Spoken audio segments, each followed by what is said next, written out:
You keep trying to lock in. You tighten your schedule, clean up your habits, and tell yourself this is the week everything changes. And for a few days, it does. You wake up earlier, you're more focused, you follow through, and you feel like you finally have control. And then something slips. Not all at once, but just enough. And you hesitate, you delay, and you feel resistance where there wasn't resistance before. Before you know it, you're back in a pattern you've seen too many times. So you do what you've always been told to do.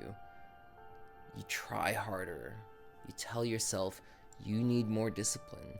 You add more structure, more rules, more pressure. You tighten everything down and push. Because that's the answer, right? Discipline fixes it. Discipline is what separates people who get results from people who don't. That's what you've been told. So you keep going back to it like it's the lever that's finally gonna move your life forward. But here's the thing that doesn't make sense. And you've felt this whether you've said it out loud or not. If discipline is the answer, why does it keep failing you in the same places? Not everywhere. That's what makes this uncomfortable. You can be disciplined in your work, in your responsibilities, in areas where people rely on you. You carry weight, perform, execute, and still, there are specific areas where it just doesn't hold, where you know exactly what to do, and something in you just doesn't move. Or it moves for a little while and then drops off again. So what is that? Because at some point, you have to stop pretending this is just about effort. Listen, you don't have a discipline problem. I'm not just saying that to make you feel better. I'm saying it because you keep believing that. You're gonna keep applying pressure in the exact same place that's already failing you. Discipline isn't broken. It's doing exactly what it's supposed to do. It's moving you forward. That's the problem. It keeps moving you forward whether the direction is right or not. Think about it like this. If discipline is a vehicle, it'll take you wherever you point it. It doesn't check if the destination makes sense. It doesn't pause and ask if this is actually where you want to go. It just drives. And a lot of you have built a very strong vehicle. You can execute, you can perform, you can handle pressure, you can do hard things consistently. That's not your issue. The issue is you stopped questioning where you're going. Because somewhere along the way, the direction got set for you. By your parents, by your school, by work, by the environment you grew up in.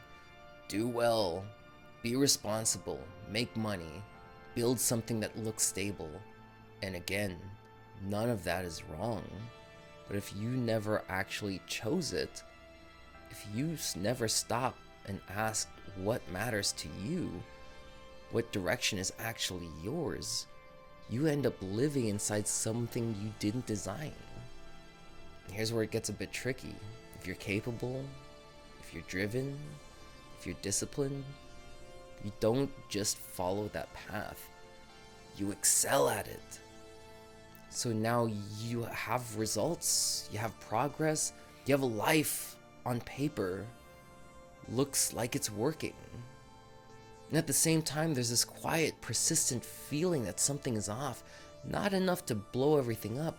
Not enough to point to a clear problem, just enough to sit there and not go away.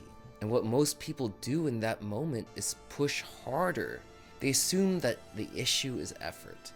So they take the one thing that's already been carrying them forward and they lean on it even more. And all that does is take them further in a direction they never fully chose. Faster than before. And that's why this doesn't feel like a discipline problem. Because it isn't. It's what your discipline has been built on. So here's what's actually happening underneath all of this.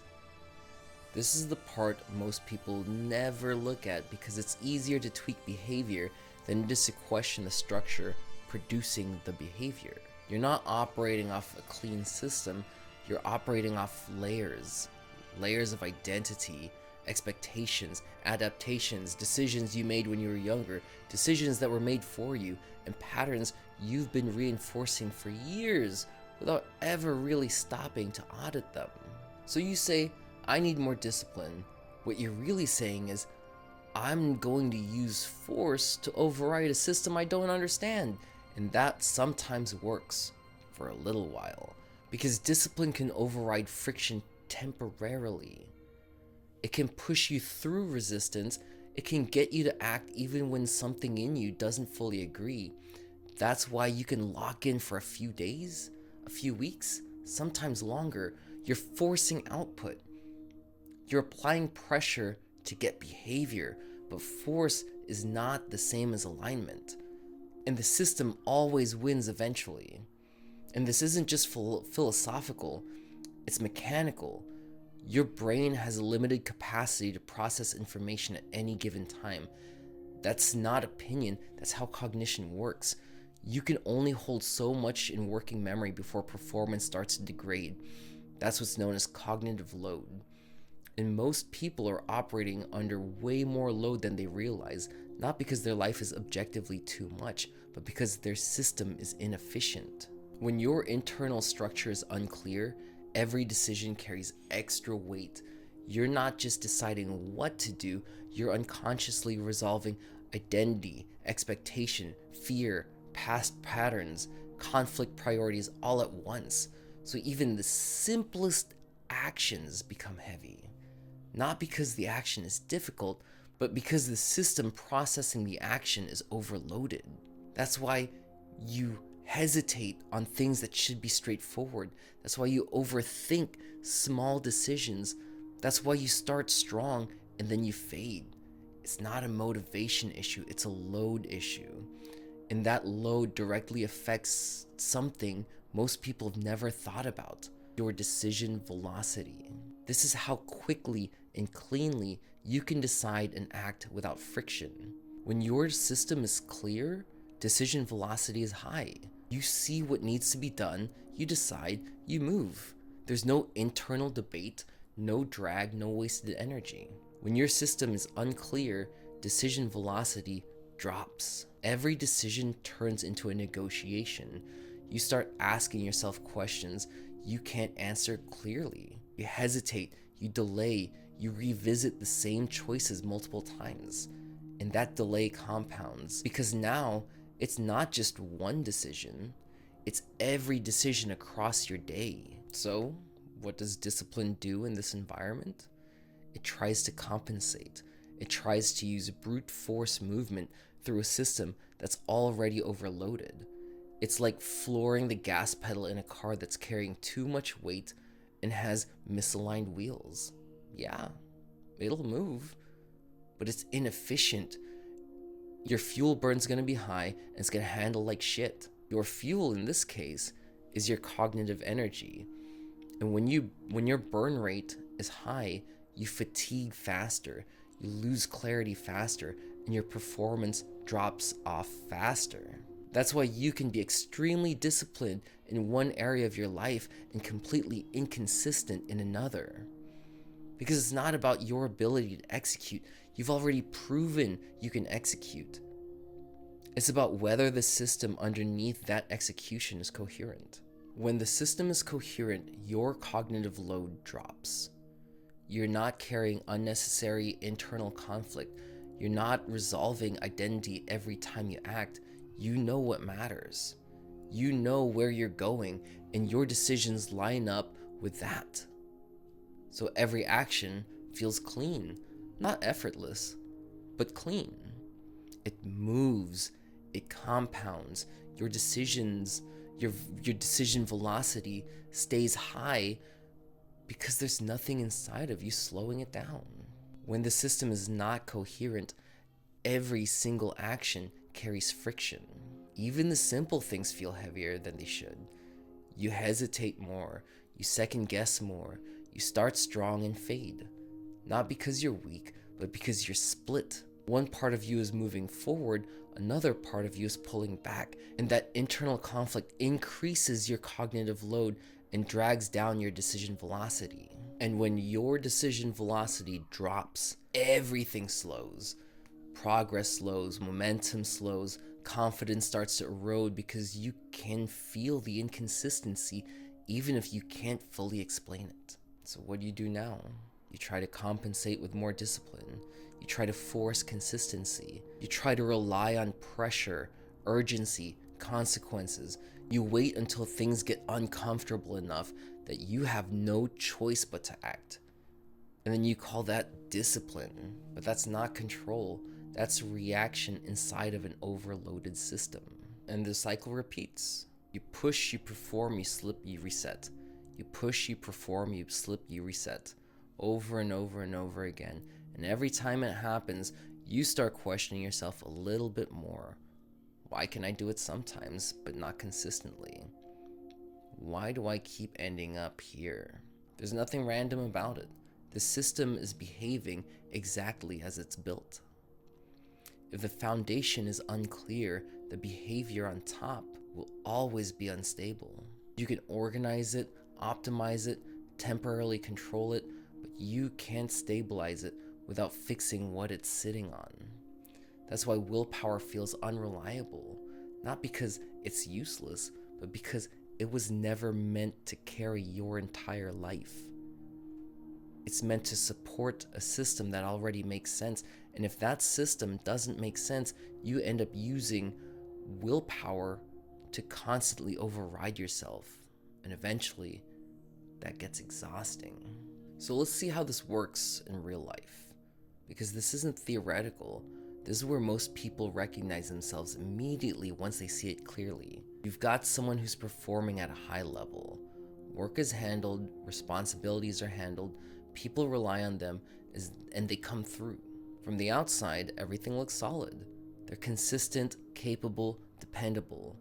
And then you zoom in just a little bit. At home, the patience is thinner, the energy is lower, small things start to irritate them more than they should. They snap, then they feel it immediately after. There's that moment of awareness, like, that's not who I want to be. So they correct. They try to be more present, more patient, more intentional. And for a little while it works. And then it happens again. Same pattern, same reaction, same correction, over and over and over again. Now, if you look at that through the lens we just talked about, it's not random. Their cognitive load is already high. Their work is consuming decision bandwidth. Responsibility is stacking. They're managing people, timelines, expectations. So by the time they get home, their system is already taxed. Their decision velocity has dropped. They don't have the same clarity, the same buffer, the same ability to choose in the moment. So instead of responding how they want to respond, they react, not because they're a bad partner or a bad parent, but because the system they're operating from is overloaded. And then they try to fix it with discipline. I just need to be better. I need to control myself more. So now they're using willpower on top of an already overloaded system, and that works briefly until the load builds again. Decision velocity drops, and the same reaction shows up. Or look at it from another angle. They know what they need to do for themselves. They know the habits that would actually move their life forward. They read it, they heard it, probably done it before, and still they don't follow through consistently. Not because they don't care, not because they don't know how, but because every one of those actions carries more weight than it should. Every decision to act requires them to push through the internal noise, competing priorities, unclear direction, so their cognitive load stays high, but their decision velocity stays low. They start strong and then fade, not because they're weak, but because the system they're operating in is inefficient. So what do? They push harder, stricter routines, tighter schedules, more accountability. And again, for a while, it works, until it doesn't. And when it breaks in the same places, because the structure underneath hasn't changed. And this was me. Everything on paper looked right. Career, money, family, structure. I had built a life that most people would look at and say, you're doing good. And still, there was this constant sense that something wasn't lining up. Like I was moving, but not actually where I was supposed to be moving. So I did what you're supposed to do. I expanded everything. More projects, more goals, more directions. I thought if I just found the right combination, the right mix of things, it would click. And for a while, it felt like progress. I was doing more, learning more, building more. But underneath, my cognitive load was climbing. Too many open loops, too many directions, too many things pulling on my attention at the same time. And as that load increased, my decision velocity dropped. Simple decisions took longer. Clarity wasn't as sharp. I was moving, but not cleanly. It felt like I was burning more energy than I should just to maintain what I had built. I became the center of too many things that didn't actually make me feel better. And you feel that. Not all at once, not in some dramatic collapse, just a steady weight. Too much to hold, too much to track, too much sitting in the background of your mind. And in that state, you keep pushing, keep adding more discipline, more structure, more effort, and you keep producing results. But those results won't fix what's actually off. They'll just stack on top of and increase the load even more. So I had to start removing things, not adding, removing. And that's a very different move, because now you're not asking, how do I do more? You're asking, what actually belongs here? And you can't answer that question from a noisy system. You can't answer it when your cognitive load is maxed out and your decision velocity is low. You have to reduce the noise enough to actually see clearly. And that's where everything started to shift.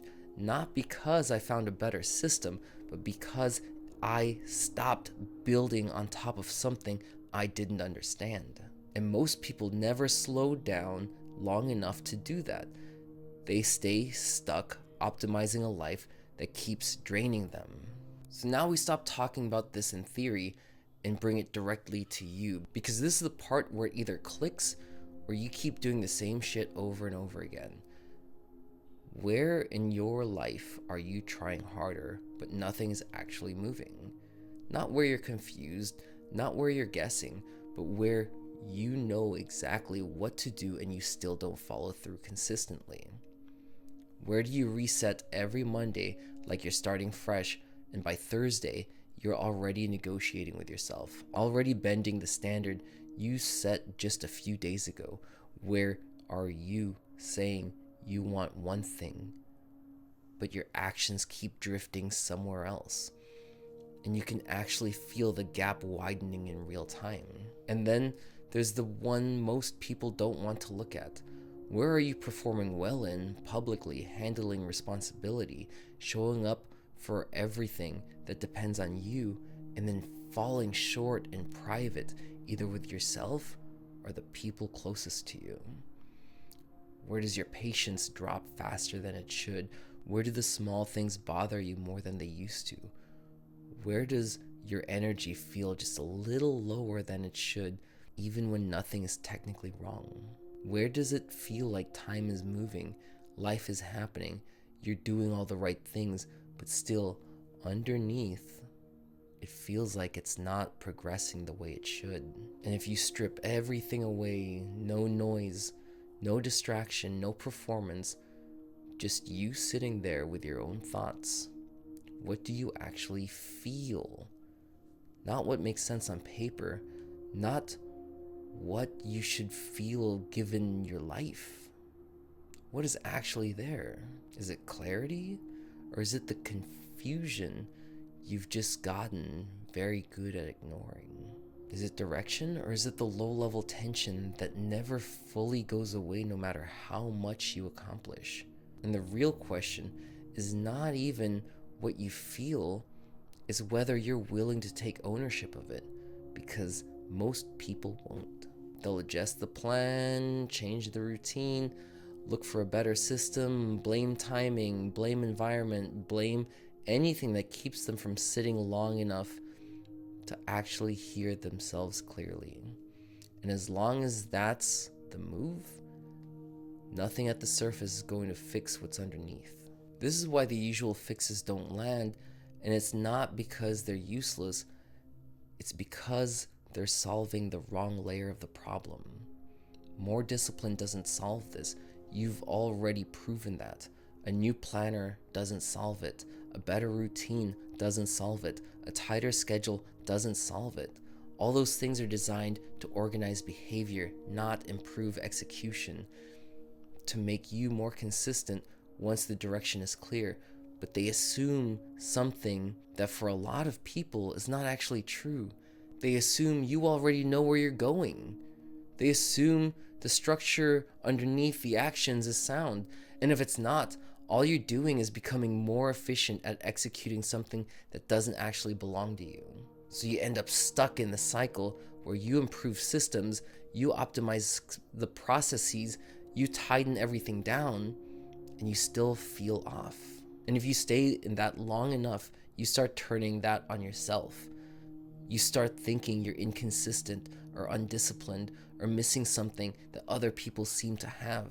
But look at your actual behavior. You can execute when it matters. You can show up under pressure. You can carry responsibilities and deliver. That's not someone who lacks discipline. That's someone applying discipline to a structure that isn't fully aligned. And no amount of pressure is going to fix that, because pressure just overrides for a little while and then it shows up again in the exact same places. So the move here isn't to push harder. That's the reflex. It's the one that's kept you functional the whole time, but it's not the one that's going to move you forward anymore. The move is to slow down just enough to actually see what you've been building on, because once that becomes clear, everything else changes without you needing force. You don't need motivation. You don't need to constantly negotiate with yourself. You don't need to rely on pressure to get things done. Action starts to feel easier. And not easier in the sense that there's no effort, but easier in the sense that you're not fighting yourself at the same time. And that's the difference most people never experience. They think discipline always has to feel heavy, like you're dragging yourself through your own life, like every step requires force. But when the structure underneath you is actually aligned, discipline doesn't feel like force anymore. It feels like movement. It feels like you're finally putting energy into something that gives something back. And that feeling you've been chasing, that sense that things are finally starting to click into place, that doesn't come from doing more. It comes from being able to see clearly enough to stop doing what doesn't belong. So before you add another system, before you tighten your routine again, before you try to lock in one more time, take a step back, look at what you're actually locking into.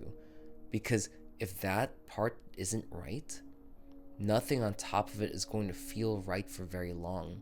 And if it is right, you won't need nearly as much force as you think. And if you're sitting there right now thinking, yeah, something is off, I just don't know what it is, good.